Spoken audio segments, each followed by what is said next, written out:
আসলে আপনার যৌন চাহিদা অনেক বেশি থাকবে, আপনার সেক্সুয়াল হরমোন যেগুলো এগুলো আসলে কখনো ড্যামেজ হবে না, এটাই স্বাভাবিক। তো বন্ধুরা সবাইকে স্বাগত জানাচ্ছি, আমি রনি। আজকে আবার যে বিষয় নিয়ে কথা বলতে চাচ্ছি, আমার কাছে মনে হয়েছে যে বর্তমানে এই টপিকটা বাংলাদেশের মধ্যে খুবই ভাইরাল টপিক, এবং এই টপিক নিয়ে আসলে খুব বেশি মানুষ এত আলোচনা করতেছে এবং এত সমালোচনা হচ্ছে, এগুলো আসলে সহ্যের বাইরে। আমরা এমন একটা জাতি, আমরা এমন একটা প্রজন্ম, আমরা আসলে কোনো কিছু না বুঝে, কোনো কিছু না জেনে আমরা এমনভাবে যে ব্লাইন্ড ফ্যান হতে পারি, এটা আসলে দ্বিতীয় কোনো জায়গাতে আপনি পাবেন না। বিশ্বের কোনো জাতি এরকম না, আমাদের মতো না, এত আবেগী, এত হুজুগে, এইরকম টাইপের। দেখেন আদনান হুজুরের বক্তব্যটা কী ছিল?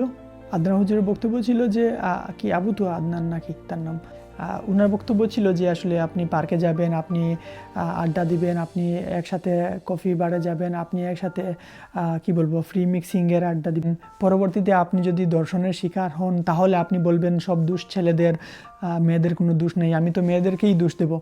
আমি হুজুরের এই কথার প্রেক্ষিতে বলছি, দেখেন দর্শন কাকে বলে, আগে আপনাকে দর্শনের সংজ্ঞাটা জানতে হবে এবং দর্শন জিনিসটা কি, দর্শন কার দ্বারা হয় এবং দর্শন কে করে, দর্শন কার দ্বারা হয় এবং দর্শন কে করে, এবং কোনটাকে আপনি দর্শন বলতে পারবেন এবং কোনটাকে আপনি দর্শন বলতে পারবেন না। আমি আদনান হুজুরকে বলছি, আপনি আপনার ওয়াইফের সাথে আপনি একই সাথে থাকেন, বৈবাহিক সম্পর্ক, এখন আপনার ছেলে মেয়ে আছে, আপনার দাম্পত্য জীবন, আপনার বউ যদি আপনার উপর যদি ব্লেম দেয় এরকম যে আপনি আপনার বউকে, স্ত্রীকে আপনি দর্শন করেছেন, এটাকে আপনি অ্যাকসেপ্ট করবেন?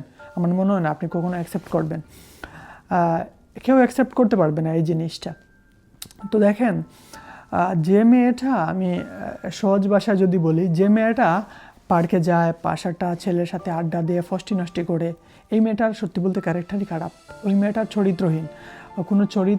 কোনো চরিত্রবান কোনো মেয়ে রাতে বা পার্কে বা বন্ধুবান্ধবদের সাথে এইরকম ফ্রি মিক্সিং, এইরকম আড্ডা দিতে পারে না কোনো ভদ্রঘরের মেয়ে, নিশ্চয়ই মেয়েটা খারাপ। সো দ্যাটস ওয়াই সে এইরকম আড্ডা, এইরকম ফষ্টি নষ্টি, এইরকম পার্কে রাতে বিরাতে এইরকম আড্ডা দিচ্ছে। সো সে নিশ্চয়ই খারাপ। সে যদি খারাপ হয় তাহলে সে তার বয়ফ্রেন্ড, একাধিক বয়ফ্রেন্ড থাকতে পারে, এটা 4সাম হতে পারে, 3সাম হতে পারে, এটা যারা বুঝেন তাদেরকে আসলে আমার বলার কিছু নাই। এখন সে যদি 3সাম 4সাম যদি সে কমফোর্টেবল ফিল করে, এটা তার চরিত্রের সমস্যা, এটা তার চরিত্রের সমস্যা। এখন সে যদি 3জন 4জন 5জনকে সে যদি হ্যান্ডেল করতে পারে, এবং সে যদি আসলে পার্কে যায়, একটা কথা বলি, সে যদি আসলে 3-4জন 5জন যদি বয়ফ্রেন্ড তার যদি থেকেও থাকে, এবং সে যদি, আমি এটাকে আবার অ্যাকসেপ্ট করতেছি না, এবং আপনারা বলবেন না যে আমি আসলে এটাকে প্রমোট করতেছি যে 3জন 4জন বয়ফ্রেন্ড আর গার্লফ্রেন্ড নিয়ে আপনি যাবেন, গার্লফ্রেন্ড বয়ফ্রেন্ড এগুলোকে আমি অ্যাকসেপ্ট করি না এবং এগুলোকে সমর্থন করি না। তো আপনার যদি আসলে এরকম যদি কোনো কিছু থাকে, তাহলে এটা আপনার একান্ত চরিত্রের সমস্যা, আপনার ব্যক্তিগত প্রবলেম, বা আপনি মানুষ হিসাবে ঠিক না।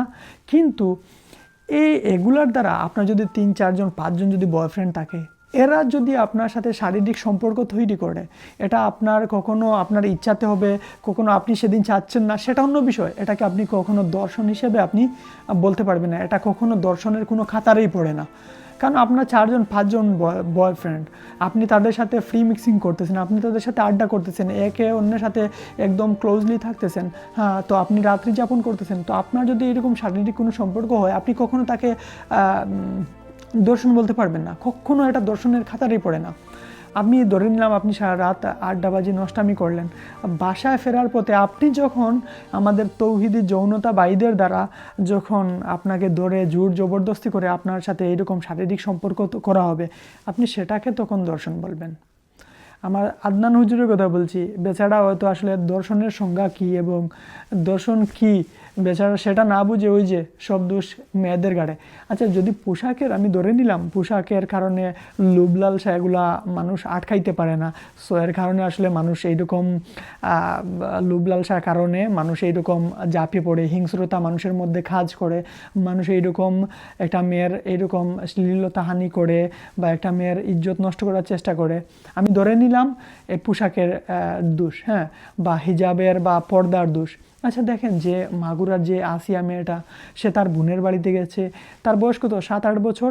এই ছোট্ট মেয়েটা, এই 7-8 বছরের মেয়েটার কি অপরাধ? তার কি পর্দা ফরজ হয়েছে? তার কি পোশাক আশাকের দোষ ছিল?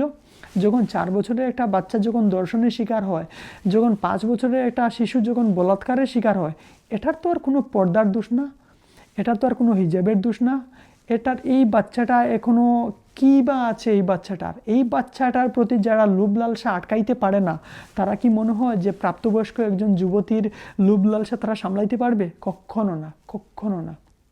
সো আসলে আপনি যদি বলেন যে দর্শনের মূল কারণ হচ্ছে নারীরা এবং পোশাক, এটা আসলে আপনারা কি বলবো, আমার বলার কিছু নাই। আমি এদেরকে এটাই বলি যে দেখেন ভাই, যে মানুষগুলো, আমি এক কথা সিম্পলি একটা কথা বলি যে বললাম না, ভালো ভালো খাইতেছেন, কখনো শারীরিক পরিশ্রম করতেছেন না, আপনাদের কি বলবো যৌন চাহিদা অনেক বেশি। আমি আপনাদের কথা বলছি, আমি আপনাদেরকেই মেনশন করছি। মানুষ ভালো ভালো খাবার দিচ্ছে, এটা কি বলবো, ওই যে আল্লাহকে খুশি করার উদ্দেশ্যে।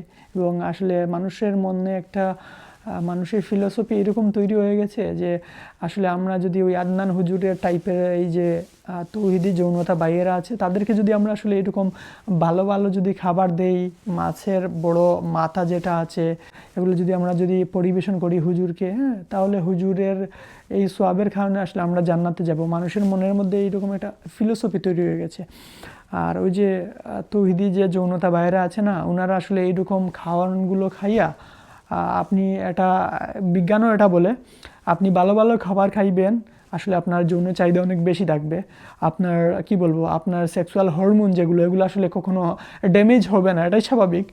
আর ওই যে আমাদের মতন আসলে যারা প্রবাসে আছি, আমরা কামলা দেই, ওই যে সামারের কথা বলছি, সামারে যখন আসলে আমাদের সামনে মানুষ বিকিনি পরে হাঁটে, হ্যাঁ, তো আমি চিন্তা করি যখন ওই তৌহিদি যৌনতা বাইরা যদি আমার রিপ্লেসে যদি তারা থাকতো, এই ইউরোপের কথা বলছি, তারা যে কী যে করতো, বা ওই অন্যান্য দেশের কথাই বলছি, ইউরোপ আমেরিকা বা মিডল ইস্টে যারা আছে, যে শ্রমিক ভাইয়েরা 50 ডিগ্রি টেম্পারেচারে কত কষ্টের কাজ করে, দিন শেষে দেখেন ওই মানুষগুলো আসলে কাজের সাইটে যখন যায় বা রাস্তাঘাটে যায়, এরা মানে কি বলবো, এই 5 বছরের শিশু না, অনেক অনেক সুন্দরী যুবতীদের দেখে, তারপরও তারা লোভ লালসা এগুলারে তারা কন্ট্রোল করতে পারে, কারণ তাদের এগুলা নিয়ন্ত্রণের মধ্যে শারীরিক শ্রম করে, কষ্টার্জিত টাকা দেশে পাঠায়, এবং এই টাকাগুলো দিয়ে চেষ্টা করে যে ফ্যামিলিকে ভালোভাবে রাখার। তাদের মধ্যে এই জিনিসগুলো কাজ করে না। যদি এই জিনিসগুলো তারা যদি এই যৌনতাকে তারা যদি প্রাধান্য দিত, তাহলে দেখেন হাজার হাজার কিলোমিটার দূরে এই বউকে, এই বাচ্চাকে, এই ফ্যামিলির মানুষ সবাইকে ভালো রাখার জন্য কোনো মানুষ আসলে এত কষ্ট করতে পারতো না, কোনো মানুষ পারতো না। এই মানুষগুলো চায় তার ফ্যামিলি যেন ভালো থাকে, তার পরিবার যেন ভালো থাকে, ব্যাস এতটুকু। কিন্তু আপনারা কি বলবেন? আপনারা পারবেন বউ ছাড়া 1 সপ্তাহ থাকতে? আপনারা পারবেন বউ ছাড়া 1 বছর থাকতে? আপনারা তো যারে পাইবেন তারে বুড়ো মানুষও ছাড় দিবেন না। সো নিজেকে নিয়ন্ত্রণ করুন, বন্ডামি বাদ দেন, আর ধর্ম ব্যবসা বাদ দেন। রমজানের দিন আল্লাহ আসলে কি বলবো, রোজা রাখার তৌফিক দান করুক। রমজানের দিন বেশি কিছু বলবো না, সত্যি বলতে কি, আমরা 13-14 ঘন্টা 15 ঘন্টা রোজা রেখেও আসলে আমরা নিজেদেরকে আমরা যে করার চেষ্টা করি, ভালো রাখার চেষ্টা করি। রোজা রমজানের দিন ভালো থাকুন, মানুষকে ভালো থাকতে দিন। এইরকম বন্ডামি আর এইরকম নষ্টামি এগুলো বাদ দিন। দেশটাকে শান্ত করুন, দেশটাকে মোল্লাস্তান, আফগানিস্তান, পাকিস্তান বানানোর চেষ্টা করবেন না। আপনার পূর্বপুরুষ যারা ছিল তাদেরও পাছা লাল হয়েছিল, তারাও পাছা অক্ষত রাখতে পারেনি, আপনাদেরও পাছা থাকবে না জায়গাতে। সো এটা মাথায় রাখবেন। ভালো থাকবেন, টেক কেয়ার।